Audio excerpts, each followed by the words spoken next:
1945년 7월 30일이었습니다. USS 인디애나폴리스라는 전함이, 미국의 전함이 태평양에서 임무를 수행한 뒤에 다시 미국으로 돌아가고 있었습니다. 그런데 이 배는 결국 미국으로 돌아가지 못하게 되었습니다. 왜냐하면 중간에 일본군이 쏜 어뢰에 맞았기 때문이었습니다. 전함은 곧바로 가라앉았고 12분 만에 배에 탄 1200명 중에서 300명이 죽었습니다.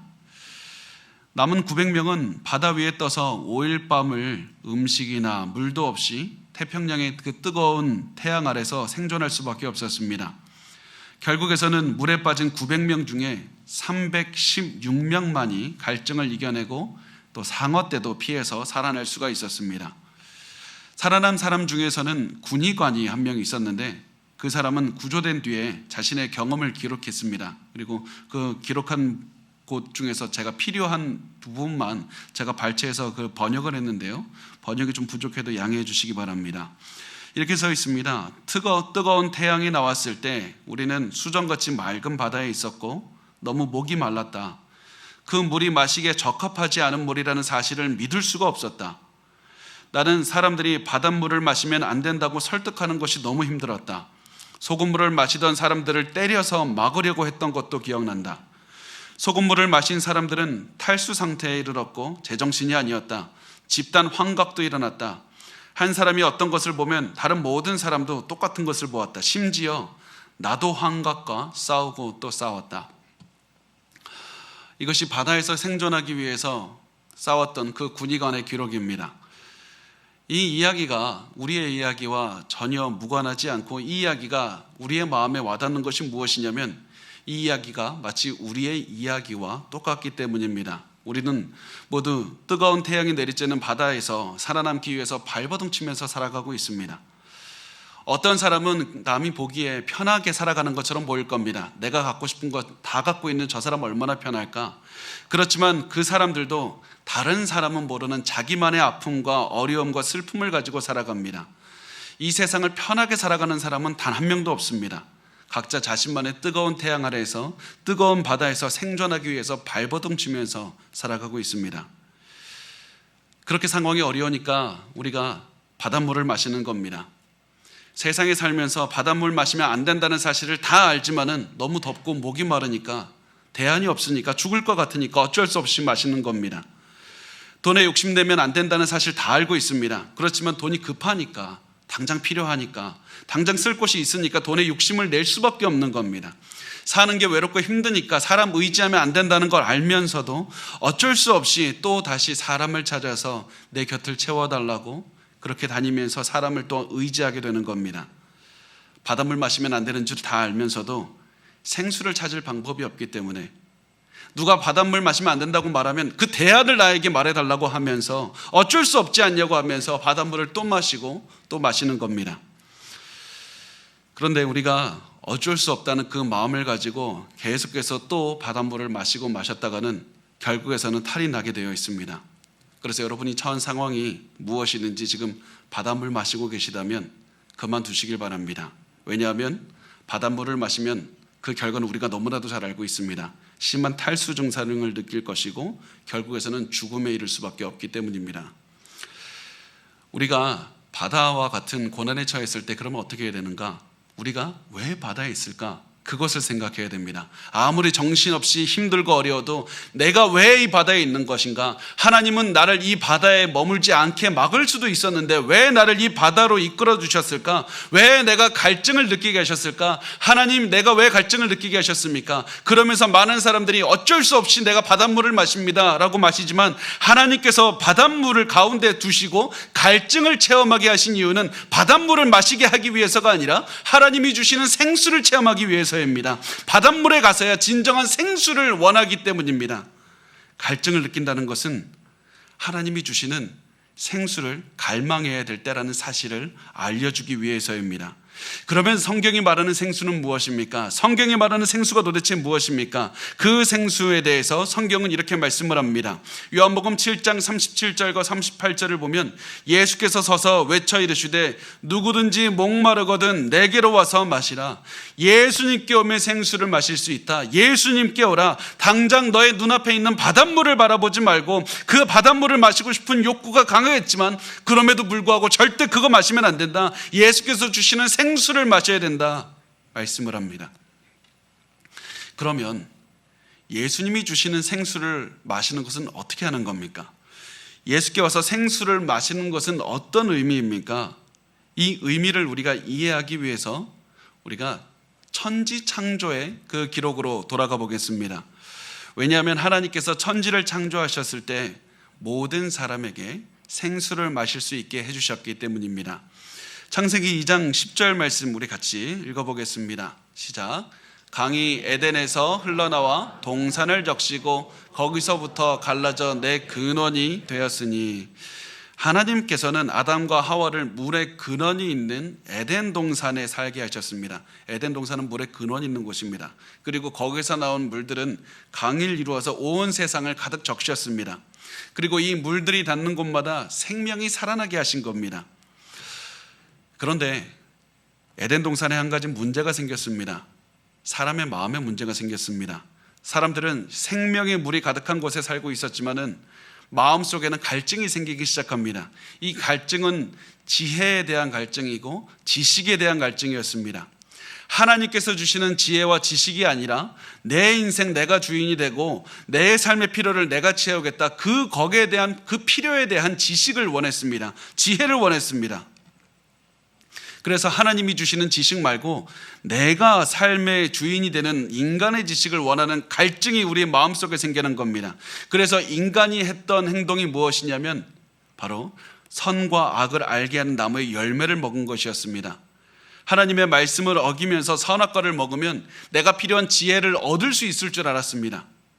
그 열매가 특별한 열매라서 내가 먹으면 내 마음속에 갑자기 지혜가 생기고 지식이 생기는 줄 알았습니다. 그런데 하나님이 주시는 지식은 무엇이냐면 하나님을 경외하는 마음이었습니다.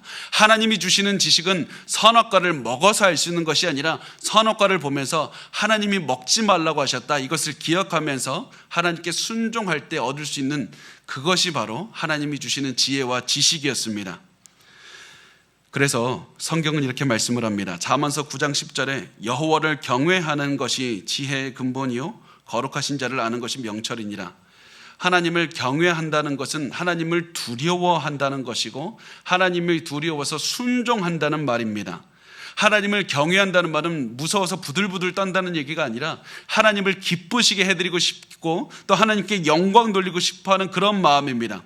성경은 이 모든 마음의 지혜의 근본이고 이것이 바로 우리의 마음의 갈증을 해소할 수 있는 것이라고 말씀을 합니다. 그런데 사람은 이 지혜를 얻기 위해서 하나님께 불순종했기 때문에 결국 어떻게 됐냐면 에덴 동산에서 쫓겨나게 됐고 물의 근원에서도 한꺼번에 떠나가게 됐습니다. 그래서 죄를 지은 인간의 마음에는 큰 갈증, 더 큰 갈증이 생겨난 겁니다. 죄를 지은 결과 우리의 마음이 생명의 물로부터 더욱더 멀리 떨어져 가게 되었다는 사실입니다. 그런데 사람들은 에덴 동산에서 나간 다음부터 에덴 동산을 회복하고 싶었습니다. 에덴 동산에서 마시던 그 물이 마시고 싶었고 갈증을 해결하고 싶었습니다. 왜냐하면 다른 물로는 도저히 갈증을 해소할 수가 없었기 때문입니다. 아무리 많은 돈을 가지고 많은 돈을 벌고 많은 소유가 있어도 그것으로 갈증을 해소할 수가 없습니다. 이 말이 굉장히 상투적이게 보이지만 이 말처럼 진실을 드러내는 말이 없습니다. 우리 자신을 한번 봐도 너무나도 잘 알 수 있습니다. 대한민국은 그 과거 어느 때보다도 가장 많이 가지고 있고 가장 많이 배웠고 가장 많은 돈을 가지고 있습니다. 그런데 이 대한민국은 그 어느 때보다도 이 역사 어느 때보다도 많이 극단적인 선택을 하고 가장 많이 우울한 시대에 우리가 살고 있습니다. 그 어떤 것으로도 우리의 갈증을 채울 수가 없다는 증거입니다. 그것은 단순히 그냥 숫자에만 드러나는 것이 아닙니다. 우리의 삶에도 드러나지 않습니까? 여러분의 삶을 보십시오. 우리가 갑자기 결혼한다고 우리의 삶이 행복이 영원합니까? 우리의 삶에 무엇인가 돈이 많이 벌어졌다고 우리의 삶이 행복이 영원합니까? 또다시 갈증이 찾아와서 또다시 나의 갈증을 해결할 것을 계속 찾아다니는 것이 우리의 인생이 아닙니까? 그 갈증을 채우는 것이 우리의 인생입니다. 그래서 사람은 그 영혼의 갈증, 마음의 갈증을 해결할 수 있는 물을 마시고 싶었습니다. 그래서 그 갈증을 채우기 위해서 계속해서 사람들은 물의 근원으로 찾아가고 또 찾아갑니다. 성경은 계속해서 물의 근원으로 찾아가는 사람들의 기록으로 가득 차 있습니다. 그 대표적인 인물이 바로 야곱입니다. 야곱은 자신의 문제가 생겼을 때 문제로부터 도망쳐서 사막으로 갔습니다. 그 다음에 문제를 해결하기 위해서 물의 근원인 우물로 간 다음에 거기서 자신의 아내가 되는 십보라를 만나게 됩니다. 또 시간이 지나서 모세도 사람을 죽였습니다. 문제가 생겼습니다. 문제를 해결하기 위해 사막으로 갔습니다. 사막에서 문제를 해결하기 위해서 우물로 왔습니다. 우물에서 자신의 아내를 만나게 됩니다. 이 야곱이 라헬을 만나고 모세가 십보라를 만나게 되죠. 이렇게 해서 인간은 계속해서 아담과 하와가 물의 근원에서 만나는 이 에덴 동산을 회복하고 싶은 겁니다. 계속해서 우물로 가서 계속해서 새로 시작하고 계속해서 그 우물에서 영혼의 갈증을 해결하고 싶습니다. 그런데 아무리 우물로 가도 문제가 무엇이냐면 이 우물은 생명의 물이 아니었기 때문에 사람들은 또다시 갈증을 느꼈던 겁니다. 부부간의 갈증이 또다시 일어납니다. 외로움이 또다시 일어납니다. 나를 같이 있으면 외롭지 않을 줄 알았는데 또다시 외롭고 또다시 두렵고 또다시 아픕니다. 그래서 온갖 다툼과 온갖 욕심으로 또다시 가득 차서 살아가게 되고 그것으로 또 안 되니까 또다시 갈증을 해소하기 위해서 우린 또다시 바닷물을 마시는 겁니다. 계속해서 죄 짓고 욕심 가지고 질투하고 다투고 바닷물을 계속해서 마시면서 살아가는 것이 사람의 운명이 되고 사람의 인생입니다. 그렇지만 그 삶을 은혜로운 하나님은 가만히 두고 보질 않으셨습니다. 사람들이 자꾸 잘못된 곳에서 생명의 물을 찾고 있는 것을 절대로 두고 보지 않으셨습니다. 왜 그러냐면 하나님은 은혜의 하나님이셨기 때문입니다. 우리가 잘못된 곳으로 계속 그렇게 살다가 죽는 것을 보고만 있을 수도 있었지만 하나님은 은혜의 하나님이셨기 때문에 우리를 사랑하셔서 우리에게 필요한 갈증을 해소할 물을 주십니다. 하나님이 보시기에 우리에게 필요한 물은 우물물이 아니라 하나님과 우리 사이에 있는 죄의 문제를 해결해야 되는 물이었습니다. 왜냐하면 죄가 생명의 근원이시고 생명수의 근원이신 하나님과 우리를 막고 있었기 때문입니다. 그래서 우리에게는 생명의 근원이신 하나님께 다가가게 하는 그 물이 필요했던 겁니다. 그래서 하나님께서 하셨던 것은 모세를 부르신 다음에 하나님께 드리는 그 제사 드리는 성막을 지으라고 하신 다음에 성막에 물을 담는 물두멍이라는 것을 만들게 하십니다. 물을 담아서 이 제사장들이 성소에 들어가기 전에 손발을 씻는 물두멍, 물을 담는 물두멍을 만들라고 하셨습니다. 하나님께서는 사람들을 깨끗하게 하기 위해서 물두멍에 물을 담고 물로 씻게 하신 겁니다. 이 물이 있으면 우리는 하나님께 다가갈 수 있게 되었다. 이 물이 있으면 제사를 드릴 수 있게 된 겁니다. 그런데 문제가 무엇입니까? 아무리 씻고 씻어도 사람의 마음을 씻을 수는 없는 것이고 사람의 죄가 씻겨지지도 않는 것이고 영혼이 깨끗하게 되지도 않는 겁니다. 아무리 물두멍에 있는 물로 씻어도 우리의 죄를 또다시 짓고 또다시 씻어도 또다시 우리의 갈증을 채울 수가 없어서 또다시 죄를 짓는 것이 사람의 모습이었습니다. 그래서 어떠한 물로도 우리의 죄를 씻어줄 수 있는 해결책이 되지를 못했습니다. 이것이 계속해서 성경에서 반복이 되다가 극명하게 이 물이 우리의 죄를 씻을 수 없다, 해결책이 되지 못한다는 사실은 이사야 선지자 때 들어서 극명하게 드러납니다. 당시에 유다 왕국은 악한 아하스 왕이라는 사람이 유다를 다스리고 있었습니다. 이 아하스 왕은 하나님의 말씀을 믿는 대신에 자신의 지식과 지혜를 믿으려고 했습니다. 하나님의 말씀은 듣지 않고 아수르라는 거대한 그 제국을 움직여서 자기의 생각대로 그 제국을 움직여서 자기의 계획과 자기의 지식과 자신의 지혜로 그것을 모든 상황을 움직이려고 했습니다. 문제를 해결하려고 했습니다. 그때 하나님은 이사야 선지자를 보내서 아하스 왕에게 말씀을 하셨습니다. 하나님께서는 너가 믿고 의지하는 아수르를 사용하셔서 너가 다스리는 왕국 유다를 치실 것이다. 너는 아수르를 믿고 있지만 오히려 그 아수르 제국 때문에 너가 무너질 것이다. 그러나 유다 왕국이 완전히 망하지는 않을 것이다. 왜냐하면 하나님은 은혜가 많으신 분이기 때문이다. 너희는 계속해서 바닷물을 마시면서 살려달라고 살겠다고 했지만 그 바닷물을 마셔서 죽는 것이 당연했지만 은혜로우신 하나님은 너희가 죽지 않도록 생수를 주실 것이다. 지금 당장 생수를 주는 것은 아니었습니다. 장차 보내실 메시아를 통해서 생수를 주시기를 원하셨습니다. 메시아이신 예수를 통해서 생수를 주신다는 것이었습니다. 그래서 우리가 그 말씀 이사야서 11장 1절 말씀을 우리 같이 한 목소리로 읽겠습니다. 시작. 이새의 줄기에서 한 싹이 나며 그 뿌리에서 한 가지가 나서 결실할 것이요.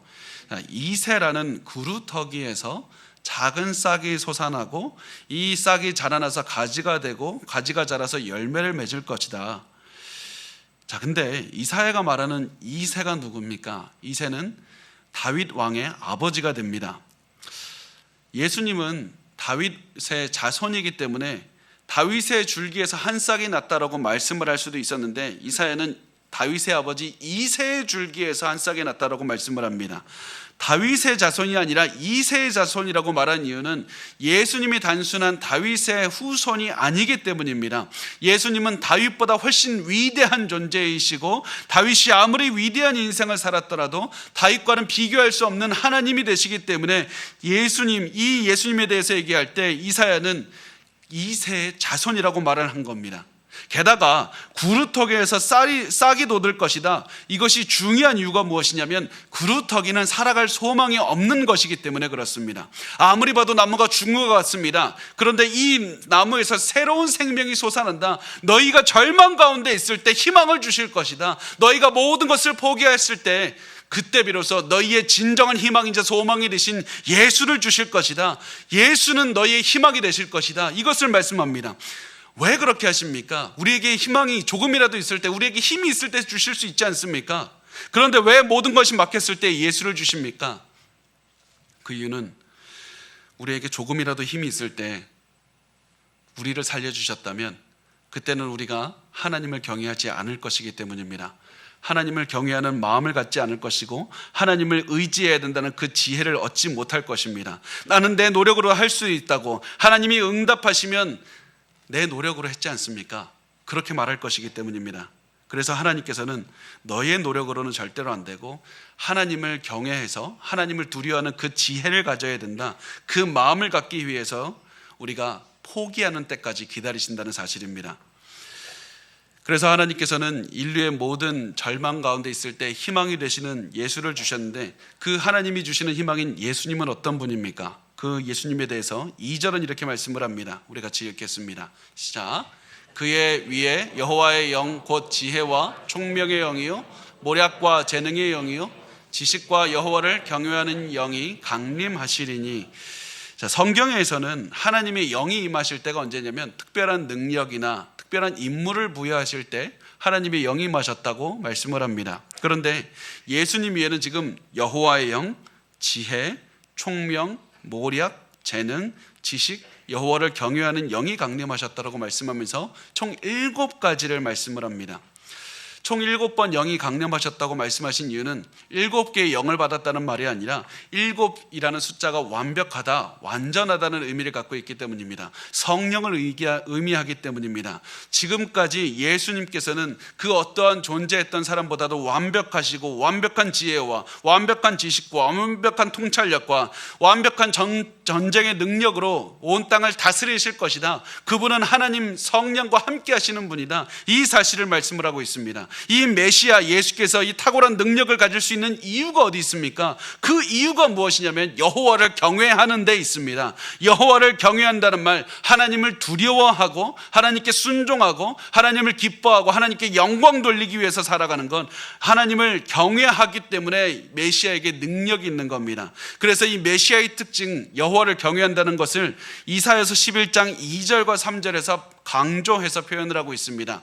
이 말씀에 보면 색깔이 다른 부분을 보시면 여호와를 경외하는 영이 강림하시고 그가 여호와를 경외함으로 즐거움을 삼을 것이며, 여호와를 경외한다고 두 번 강조해서 표현을 하는 겁니다. 세상 사람들은 다른 것들을 다 두려워하지만 이 메시아만큼은, 예수님만큼은 하나님을 두려워하면서 산다. 그래서 하나님을 위해서만 살고 하나님께 순종해서만 살고 매일 하나님께 영광 돌리기 위해서 살아간다. 그것이 바로 여호와를 경외하는 것, 그리고 그 여호와를 경외하는 것이 즐거운 분이다.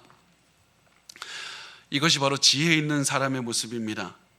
에덴 동산에서 하나님께 불순종한 아담과 하와하고는 다르게 계속해서 하나님을 두려워하고 하나님을 순종하는 것을 즐거워하면서 살아가는 것, 그것이 바로 아담과 전혀 다른 예수 그리스도의 모습이 됩니다.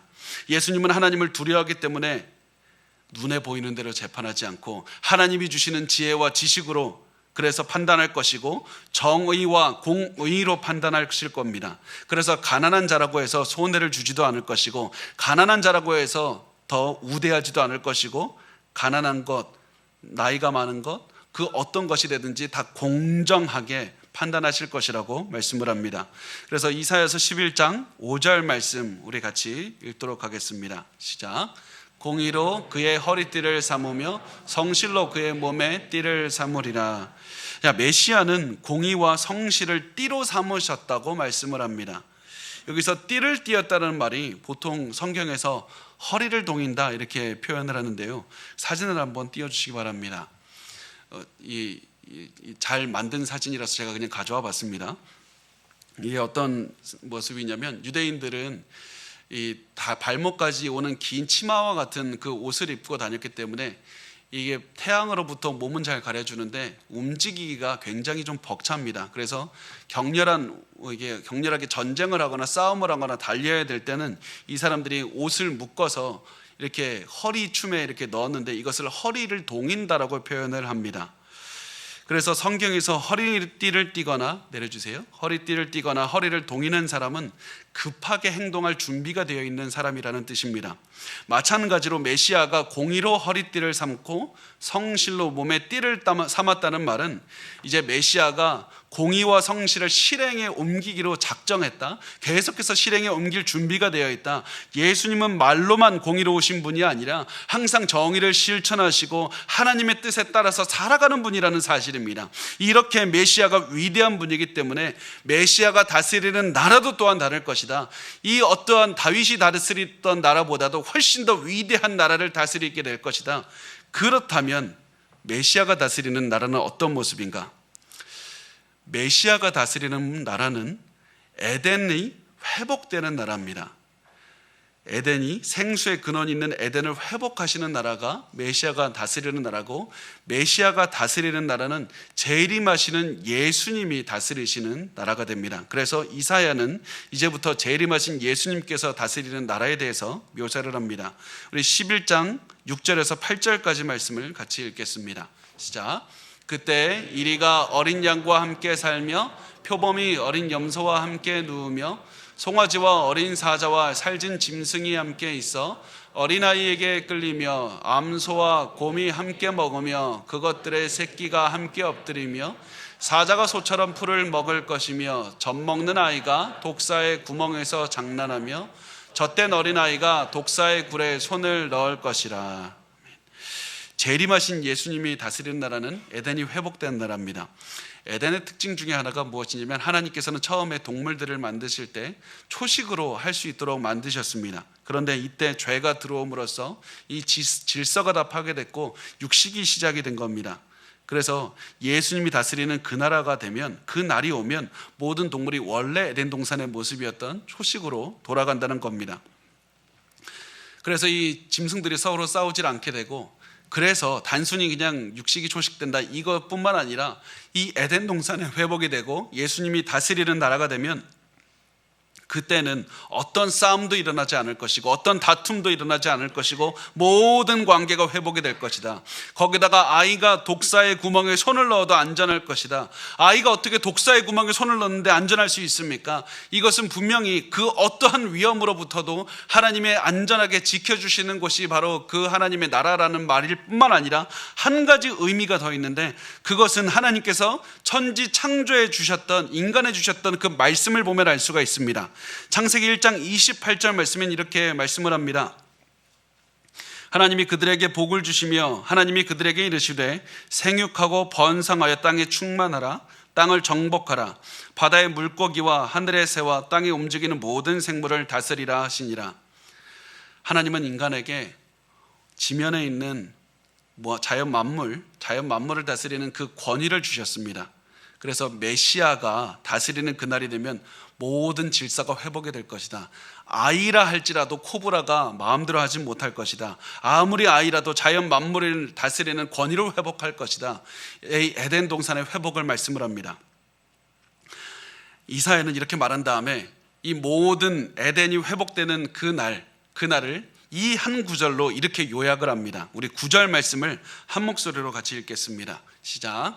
내 거룩한 산 모든 곳에서 해됨도 없고 상함도 없을 것이니 이는 물이 바다를 덮음같이 여호와를 아는 지식이 세상에 충만할 것임이니라. 온 세상이 하나님의 거룩한 산이 되어서 하나님의 모든 질서가 회복이 될 겁니다. 그리고 그날이 되면 물이 바다를 가득 채우는 것처럼 하나님을 아는 지식이 온 땅에 가득할 것이다. 이사야가 말하는 물은 우리가 마셔야 되는 그 생수인데, 이사야는 이 생수가 하나님을 아는 지식이다. 생수가 지식이라고 말씀을 합니다. 우리가 영생하게 만드는 물이 바로 무엇입니까? 하나님을 아는 지식이고, 우리가 천국에서 영원히 마셔야 되는 물도 하나님을 아는 지식이 됩니다. 그런데 단순히 하나님을 아는 지식이라는 것은 하나님에 대해서 머리로만 아는 것이 아닙니다. 하나님을 가까이 하고 하나님을 직접 체험하고 하나님과 가까운 관계를 누리면서 우리가 하나님을 알게 되고 느끼게 되고 체험하게 되고 깨닫게 되는 것이 바로 하나님을 아는 지식인 겁니다. 하나님을 친밀하게 아는 지식이 우리를 살리는 진정한 생명수가 되신다. 그 물이 너희와 함께 하실 것이다. 그리고 이 지식이 온 세상에 가득하게 될 것이다. 온 땅을 덮고 있는 바다에 하나님을 아는 지식의 생수로 가득 차게 될 것이다. 이것이 이사야가 말을 하고 있습니다.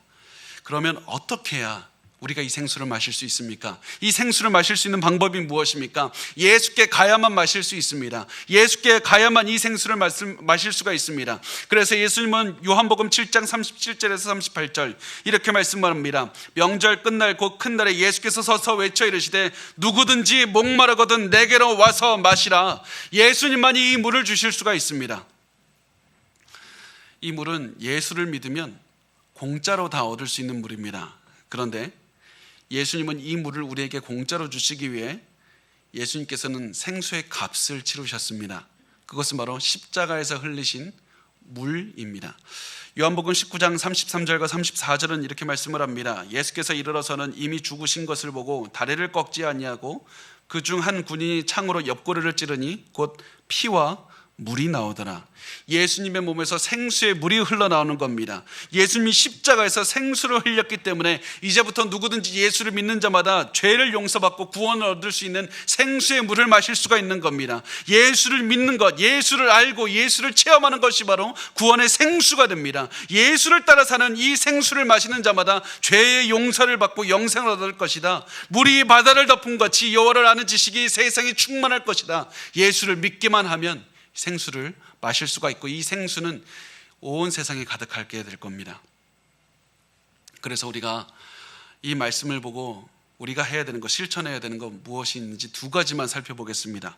첫 번째, 여러분이 인생의 바닷물 때문에 갈증을 겪고 있다면 예수님을 믿으십시오.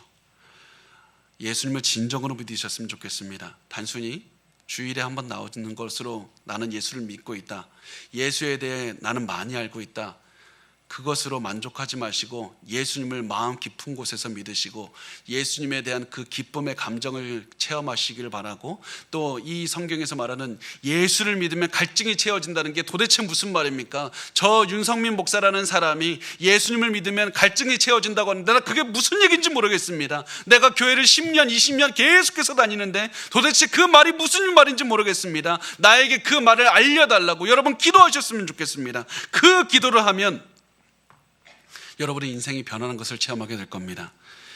예수를 믿지 않으면 생명수를 마실 수 있는 방법이 존재하지 않습니다. 인생의 갈증을 느낄 때 다른 물을 마시면 또다시 갈증을 느끼게 할 뿐입니다. 여러분 예수님을 믿고 예수님을 두려워하시고 예수님의 말씀대로 사시기 바랍니다. 두 번째, 우리가 이 말씀을 듣고 반드시 실천해야 되는 것은 말씀을 전해야 되는 겁니다. 말씀을 전해야 되는 겁니다. 마지막으로 요한복음 7장 37절과 38절 마지막으로 제가 다시 한번 읽어보겠습니다. 명절 끝날 곧 큰 날에 예수께서 서서 외쳐 이르시되 누구든지 목마르거든 내게로 와서 마시라. 나를 믿는 자는 성경의 이름과 같이 그 배에서 생수의 강이 흘러나오리라. 이게 도대체 무슨 말입니까? 나를 믿는 자는 그 배에서 생수의 강이 어떻게 흘러나옵니까? 이게 도대체 어떤 의미입니까? 이 말씀의 의미를 이해하기 위해서는 에스겔서 47장을 보면 알 수가 있습니다. 에스겔서 47장 1절을 보면 그가 나를 데리고 성전문에 이르시니 성전의 앞면이 동쪽을 향하였는데 그 문지방 밑에서 물이 나와 동쪽으로 흐르다가 성전 오른쪽 제단 남쪽으로 흘러내리더라. 에스겔의 환상을 보면 성전에서 물이 흘러나오는 것을 볼 수 있습니다. 성전에서 물이 흘러나오는데 처음에는 발목까지 잠기게 됐고 그 다음에 허리에까지 올랐고 그 다음에 사람이 넘지 못할 만큼 큰 강이 되었고 나중에는 온 바다에 가득하게 되는 겁니다. 그래서 에스겔서 47장 8절과 9절은 말씀합니다. 그가 내게 이르시되 이 물이 동쪽으로 향하여 흘러 아라바로 내려가서 바다에 이르리니 이 흘러내리는 물로 그 바다의 물이 되살아나리라.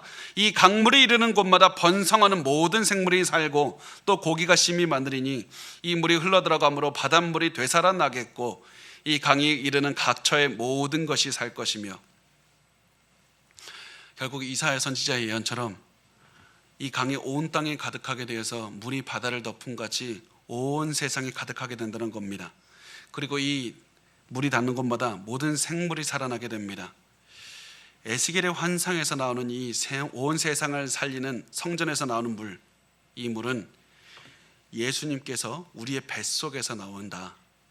그래서 우리의 배에서 나오는 물이 온 세상을 덮는다는 겁니다.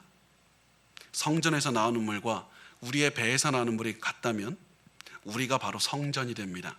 우리가 움직이는 성전인 겁니다. 이제 성전에서 나오는 물로, 우리의 입에서 나오는 물로, 우리의 삶에서 나오는 그 생수, 우리가 성전이 되어서 이 생수를 흘려보내야 되는 겁니다. 가는 곳마다 우리의 입에서 말씀 대신 예수 그리스도가 나와야 되고 우리가 가는 곳마다 그리스도의 사랑이 증거가 되어야 됩니다. 그렇게 하면 우리의 입에서 나오는 생명수가 닿는 곳마다 그 모든 사람들이 살아나는 그 생명이 일어나는 기적이 일어날 수 있을 것이고, 우리가 가는 곳마다 예수 그리스도의 그 능력이 증거되는 그것을 우리가 볼 수 있을 겁니다. 이것이 바로 우리가 해야 되는 겁니다. 가는 곳마다 우리의 배에선 생수의 강이 흘러넘쳐야 됩니다. 그래서 우리에게서 나오는 그 생명수의 강으로 온 세상을 가득 덮어야만 됩니다. 콜롬비아라는 나라에 어린 소녀가 살고 있었습니다. 이 소녀는 신약 성경을 읽고 있다가 그 성경을 읽는 것을 아버지에게 들키게 됐습니다. 성경을 보고 있는 딸을 보고는 아버지는 말합니다. 야, 그 성경 다 거짓말이니까 그거 보지 마라. 그렇지만 소녀는 숨어서 계속해서 읽었습니다. 어느 날 아버지는 일을 하러 나가기 전에 딸이 성경이 거실에 놓여져 있는 것을 봤습니다. 그리고는 딸이 성경 못 읽게 하려고 자기 주머니에 담아서 일하러 갔습니다. 그리고 자신의 직장 광산으로 일하러 갔습니다. 일을 시작한 지 몇 시간이 지나서 광산에는 사이렌이 울렸고 아버지는 다른 광부들과 함께 동굴 안에 갇히게 됐습니다. 구조팀이 이제 꾸려지고 계속해서 수색 작업이 벌어졌지만은 5일이나 지나서 광부들을 찾게 되고, 그리고 그때는 너무나도 늦었던 때였습니다. 소녀의 아버지를 포함한 광부 31명이 다 사망했습니다.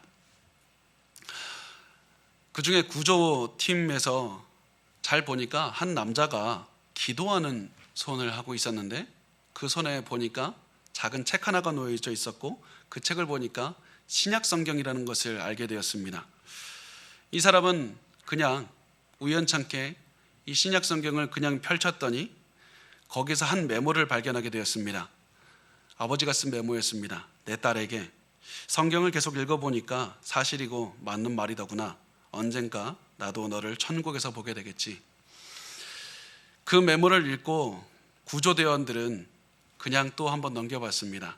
성경의 제일 마지막 페이지까지 넘겨봤더니 마지막 페이지에는 자신의 죄를 회개하는 기도문이 있었고 그 밑에는 예수님을 믿겠다고 결단하는 카드가 있었고 그 카드 아래에는 아버지의 사인이 있었습니다. 그리고 나서 한 페이지 넘겨서 제일 마지막 페이지로 갔더니 그 나머지에는 나머지 30명의 사인이 다 같이 있었습니다. 여러분, 우리가 오늘 흘려보내는 생명수는 절대로 그냥 돌아오지 않습니다.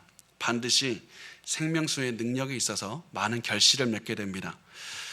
생명수의 능력으로 많은 결실을 맺는다는 그 사실을 믿고 오늘 또다시 우리의 입에서 우리의 삶에서 생명수로 흘려보내시길 바랍니다.